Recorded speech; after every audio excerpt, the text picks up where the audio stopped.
All right, and we're back. I'm so excited today. I have such a special guest. I have Amanda here from Hello True Self.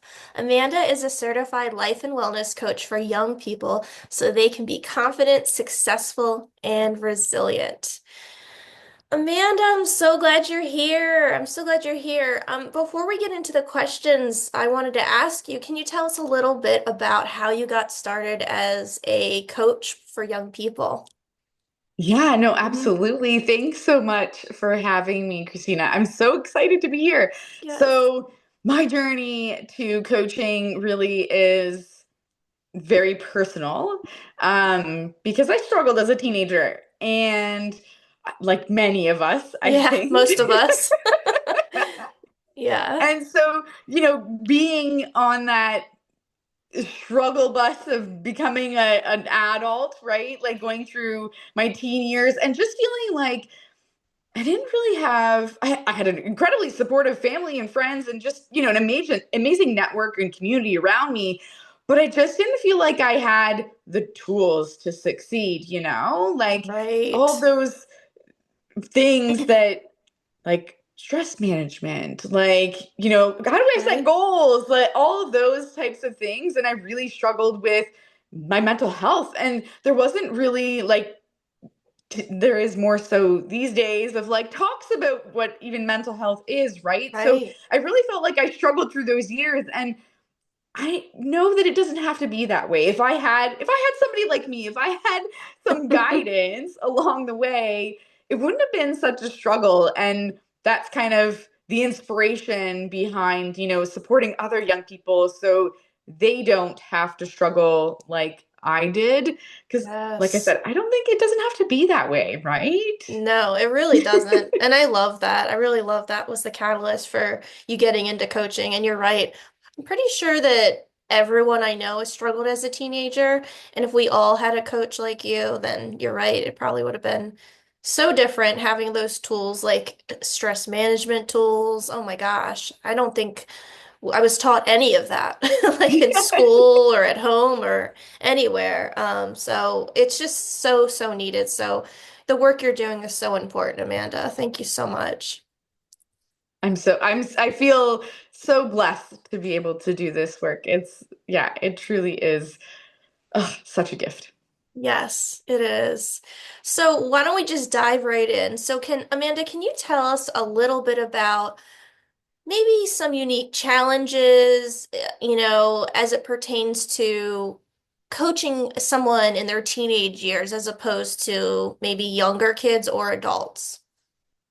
Yeah, so for me personally, what I've seen, because I've worked with a lot of teenagers, and Mm-hmm. I've also seen, you know, working with adults, and I've been through the coaching program. Like I'm always in some kind of coaching program. Yes, I can't help myself. me But too. by right? But by doing that, what I've noticed in a lot of these programs is there's, a lot of people that are coaching adults, and even just, how these programs are taught.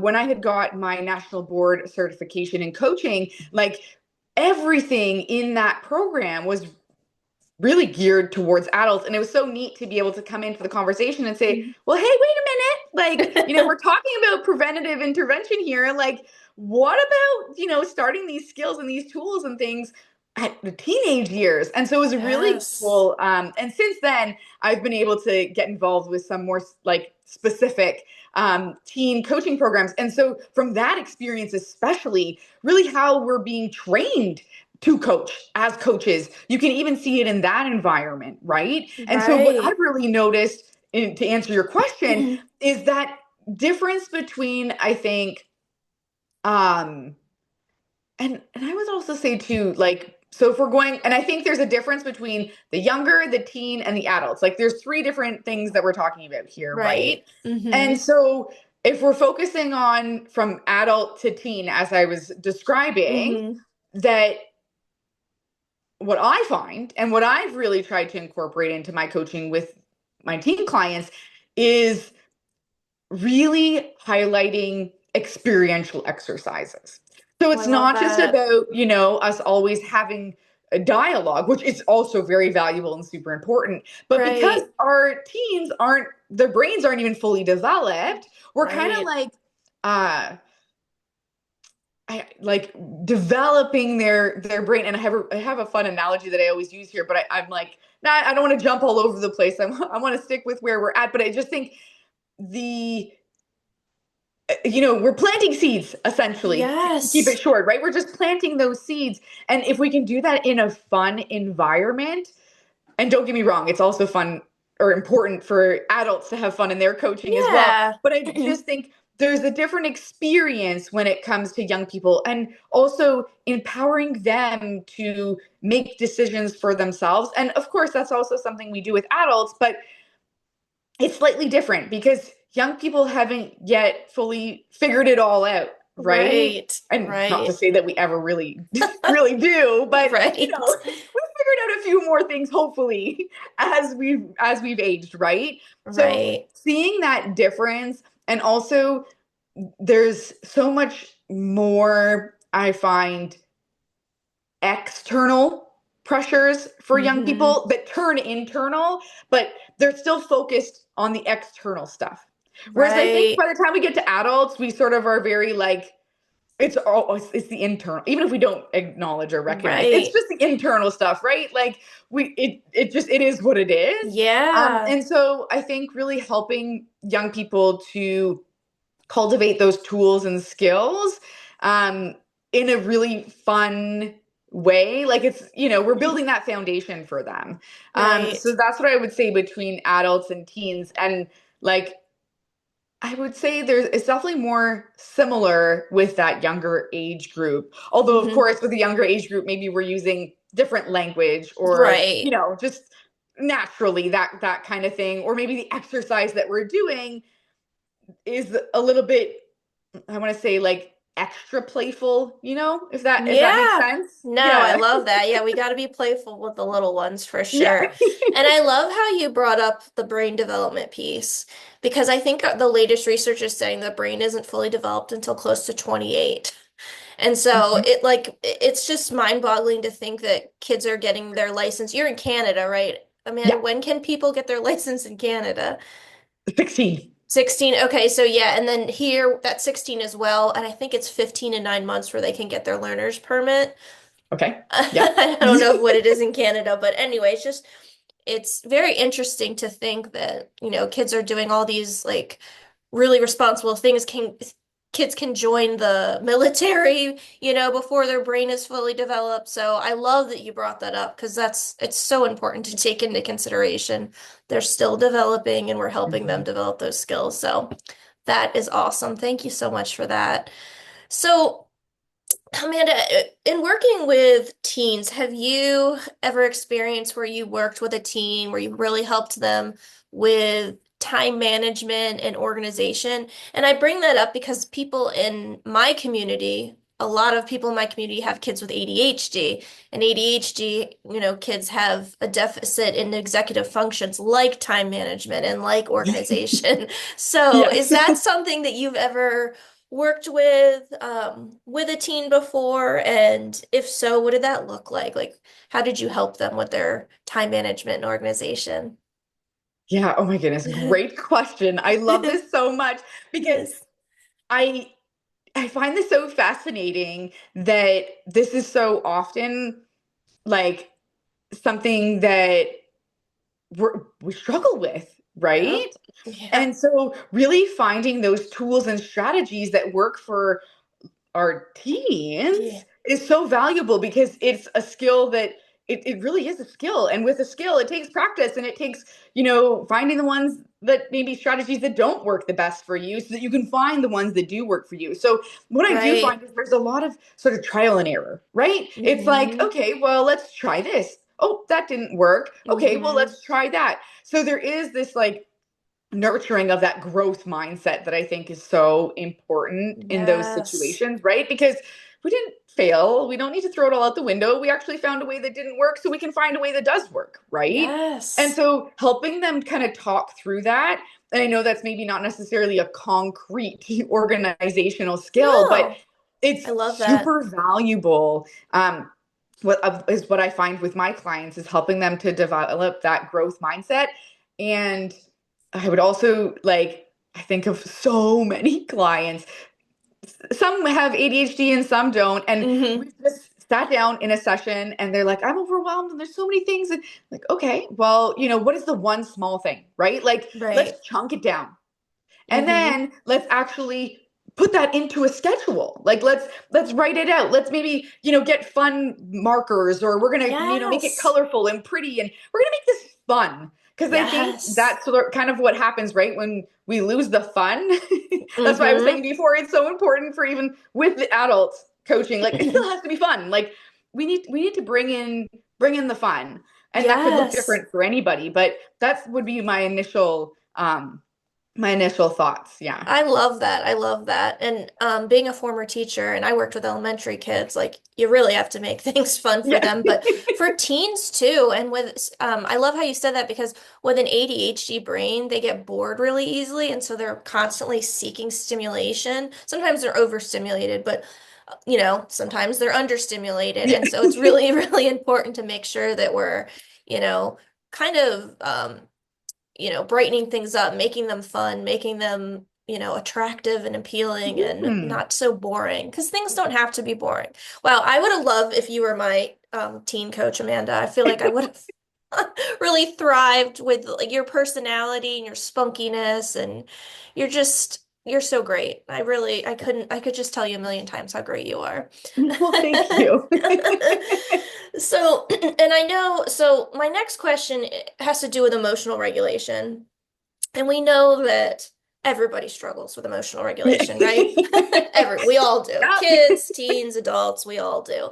And it's not just an ADHD thing. I will say with ADHD, that is one of the executive functions is being able to regulate our emotions, and it can be really hard for a child with ADHD particularly, but again, it's hard for all of us. And so in your experience working with your clients, Amanda, what are some ways that you've helped kids or teens really develop those emotional regulation skills? Hmm. So you nailed it. Like we all struggle with this, Yes. right? This is like life, and I think too that's part of to answer your question, Mhm. that's part of it, is teaching them that this it is a journey. It's not like a Yes. oh, I'm gonna eliminate stress from my life, and that's not realistic. No. As much Not at as we might all. all wish. However, like we learn so much from that, right? Stress can be our Right. biggest teacher. And so helping them to see it as maybe like, not the big bad wolf, right?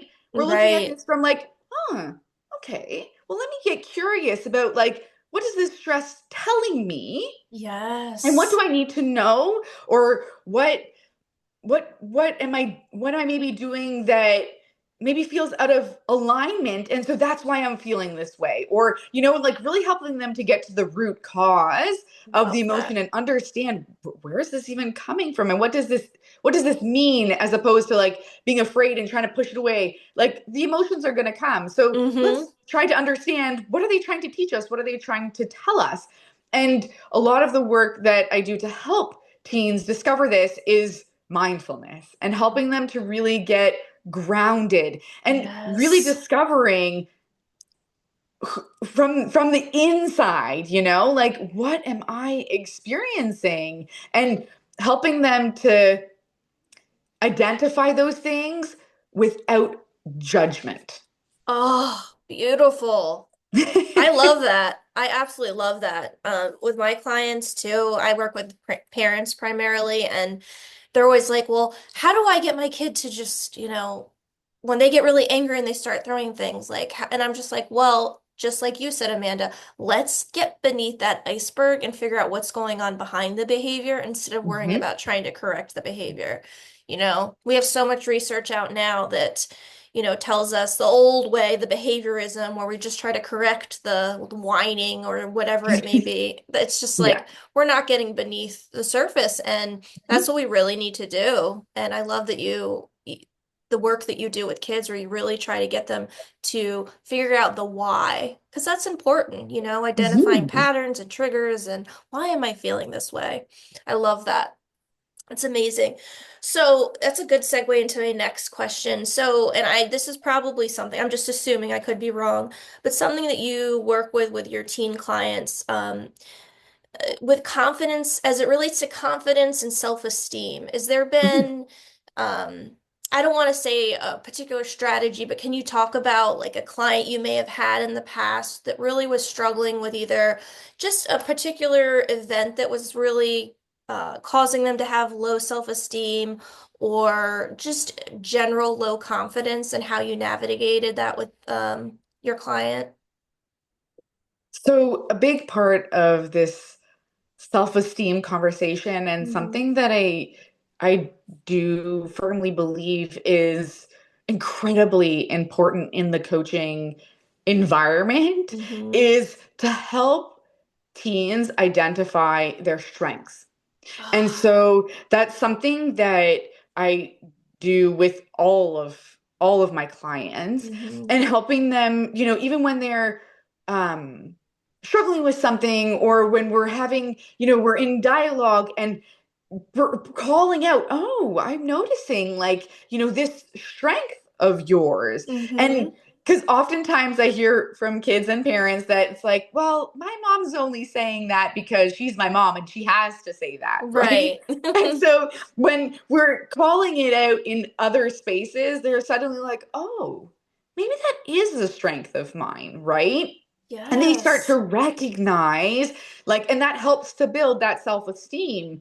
And um, one other time I remember with one client in particular, he was really struggling, Hmm. and we sat down and we literally just talked about all of his mini wins. That's what he called it, mini wins. Mini wins. I Mini love wins, that. yeah. So he was talking like, oh, like the tiniest little thing, like I woke up, brushed my teeth, like, which seems like so simple, and we just kind of do it on autopilot, but that is a win, right? Yes. Because he was really struggling to sort of find that motivation. And so Hmm. all these other little things, what seemingly little things, but they Yeah. add up to big things, because if you're waking up every day, brushing your teeth, starting your day off in a with a positive energy, right? Like Yes. taking care of yourself and all these Hmm. things, that's a positive. That's a win. We're setting ourselves up for success in the morning, right? So, really Right. helping them to celebrate themselves. And Mm. even if it seems so tiny, it really adds up. So, that coupled with seeing their strengths, and, like, there's so many other things. This is just like, the first Yeah. things that come up, but those I find are so impactful for, like, I would say almost I think everybody. It's not even Oh, it's not even just teens, right? no, absolutely. That is so important, because when I think with my clients, when I talk about them with their ADHD kid's brain, one thing that's so important is celebrations. Like we have to celebrate and celebrate and celebrate. And I have Mhm. clients that are like, well, I don't know what to celebrate. Like he doesn't do anything. And I'm like, well, did he put one shoe on? I mean, just literally Sure, yeah. tiny, tiny little, just little things. Did he come in and like whatever, take his jacket off and hang it up or whatever? Really small Mhm. things. Did he tie his shoe? Like you said, did he brush his teeth? Some parents really like underestimate the power of celebrations and the small little mini wins. I love that so much. Mini wins. I'm going to use Yeah. that from now on. But yeah, that's so important. That's awesome. And then for parents that are listening, Amanda, in the work you've done with teens, sometimes teens can be really hard to, I guess I've heard people say they're tough nuts to crack, or they're really hard to communicate with sometimes. You never know what they're thinking. I have a 14-year-old nephew, and sometimes I'm like, what is on his mind? And, I really want to, get through to him and talk to him. Do you have any advice or insight for parents listening about how they can try to strengthen communication with their teen? Um, yeah, I'll just leave it at that. Yeah, how do we Yeah. communicate with our teens? They can be really tough sometimes to get through to. And as you can imagine, I get asked this question quite a bit. Yes. And my first go-to is always listen more. Yes. Hmm. Just like we were saying before, the temper tantrum or the anger, there's something under the surface. That's just Right. what's bubbling up, right? Like if we look at this like a volcano, right? Like that's just the lava coming out. Like there's so much pressure built up underneath inside that volcano. Like let's understand what's happening in the volcano. And we can Yes. only do that by listening, by not jumping to conclusions, creating a safe, judgment-free space, validating their emotions. And this doesn't mean you have to agree. you Right. don't you don't need to agree. Just Hmm. allow the space to have the teen feel seen and understood and just listened to. And Right. so that's why I always say just listen first and you'll Hmm. be amazed. Like there's certain things that come up in coaching sessions sometimes, and teens will be like, oh my goodness, I've never shared that with anybody before. Like I Right. don't even know where that came from, and it's just Hmm. because we provided that safe space, that judgment free environment for them to feel like, oh, I can share here and someone's going to listen to me. It's Right. incredibly powerful. Like you have no idea. It's a game changer, truly. Like, and it Wonderful. sounds so simple, but it really does No. make all the difference. No, it is simple, but it's profound. Just listen. I love that because Hmm. a lot of times parents come to the table with an agenda, and they're like, this is what I'm going to ask, this is what I'm going to demand. And it's like, just listen. Just listen. And Hmm. just to piggyback off that, Amanda, if there is a parent who has a teen who just like doesn't really talk a lot and the parent comes to you and they're like, I am trying to listen, but they're not sharing anything.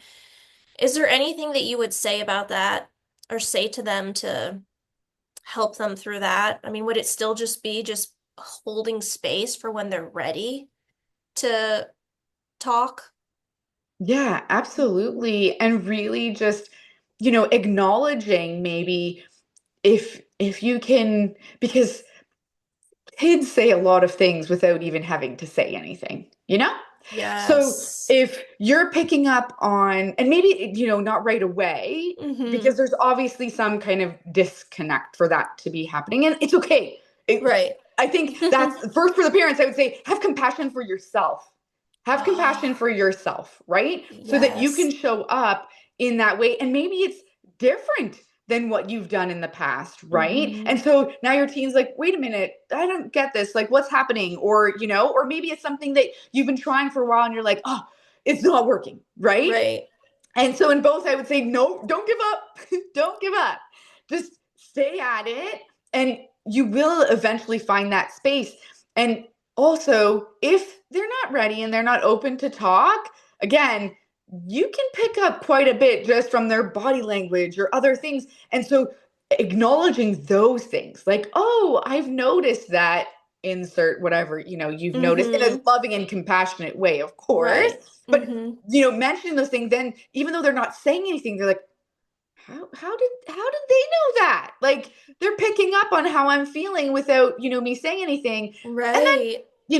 allowing the space for it to be. And when you're ready, to talk about it, or if you ever want Mm-hmm. to talk about it, or maybe you might not want to talk to me about it. Maybe we can find some other support system for you. Sometimes we need those other support networks too. We need a community. And sometimes that can be the needle mover, like just Yes. making sure that your teen knows that you're there for them, you're there to Mm-hmm. support them, even if they don't acknowledge it. They're like, whatever. Like, how many teens come to my session and they're like, you know, they just talk about their parents in such a, yes, maybe there's a frustration. I'm not going to pretend there's not. However, Right. they always say, I love my parents. Do you know what I mean? So if that's Yes. any encouragement, right? Mm-hmm. Like, don't get caught up in your like inner game stuff, possibly like bubbling over. Like, Right. have that compassion for yourself. What can you, do for you, even in that situation where you're just like, you want to shake it out of them? Like, what, Right. what can you do in the meantime for yourself as a parent to take care of you so that you can show up in that space and hold that space for your teen? Yes. I love that how you mentioned compassion, self-compassion for the Oh, parent. yes. That's so Yes. huge. So, so huge. That's awesome. This has been amazing, Amanda. Before we hop off and I ask you what it's like to work with you and where people can find you, is there any last thing that you would tell parents, any burning thing that you would tell parents of teens, or any advice or insight? I know we've talked about, you've given so many golden nuggets today that you've probably already said it, but I just wanted to give you that opportunity if there's anything else that you would want to mention to a parent with a teen, because I know sometimes it's not always easy for the teen, but sometimes it's not always easy for the parent as well.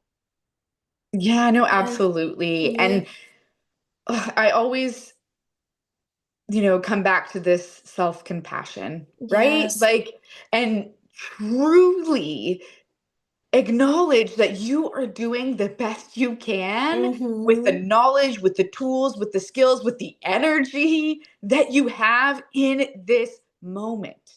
It's Yes. key.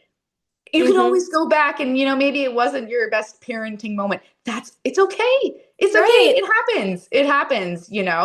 So Right. really turn inwards, really have that self-compassion and Mm-hmm. allow it to, you're here.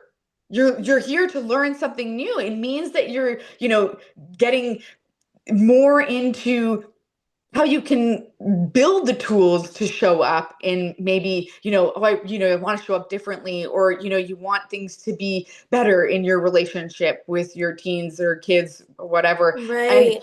you're taking the necessary steps, and it's unfortunately maybe not that it always happens overnight. It takes time, and so have that passion, or patience is what I meant. I'm thinking Yes. self-compassion, also self-compassion. Yes. Have Yeah. that self-compassion and really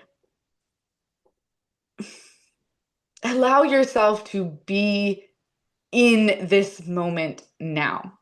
Oh, I love that. Wow. That's amazing. That's amazing, Amanda. I love how you brought up self-compassion. It's just so, sometimes pe parents hear, you can't pour from an empty cup. Well, you really can't, Yeah. You really, really can't. People are like, I'm so sick of hearing that.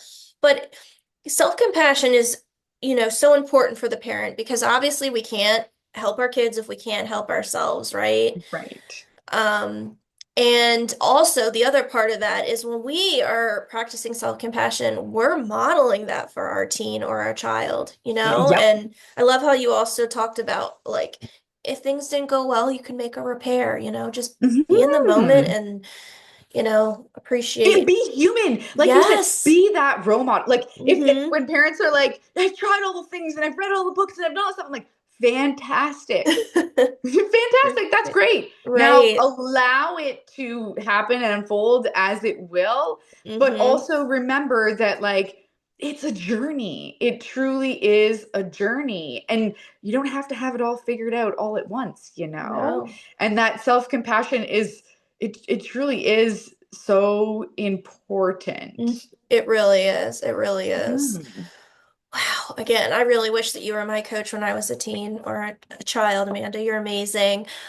So with that, can you tell us what does it look like to work with you, Amanda, and where can people find you? Yeah, so I have several different programs for teens, whether it's one-on-one or in group. I also run what I like to call fun shops. So they're essentially workshops, but I bring the fun. That's my whole thing. It's got to be fun. We don't just want it Fun. to be like, as I was saying in the beginning, like it's not just about the work, right? It also has to be fun. Yes. So If you want more details, if anyone wants to connect or has questions, please reach out. I'm more than happy to answer questions. You can find me on all of the socials, or you can go to my website, which is hellotrueself.com, and you can find all the details of my upcoming programs and events. And even if I just want to say this, because this is something like my mission. Like every young person Yes. needs to have a coach. And I may not be their coach, and that's okay, but Hmm. I want to be the hub, the that connection source Yes. to connect you to a teen coach or any type of professional to support your teen in the best way possible. I've built a large network around this because I believe it's so important for teens to have this support. I mean, we've talked about it already, but Yes. like I know I wish I had this, and so do you. So like let's Yes. get more support for our teens. And I know I might not always be the coach for everybody, and that's okay. But being Yeah. able to make those connections, or if you just have a question, like I really want to stress, please reach out. I'm happy to support in any way that I can to make sure that all teens are really feeling the love and support. It's my life's purpose. So anything that I can do to support, please, please, please, please do reach out and let me know. Amanda, I love your mission. It's so awesome. All right, well, everyone listening, go find Amanda. She's amazing. And what a great talk. Thank you so much for being here today, Amanda. Thanks so much for having me, Christina. This was awesome. Thanks so Of much, course. everybody. Hope to connect soon. Yes, and I'll drop all your links, all Amanda's Awesome. links under this. All right.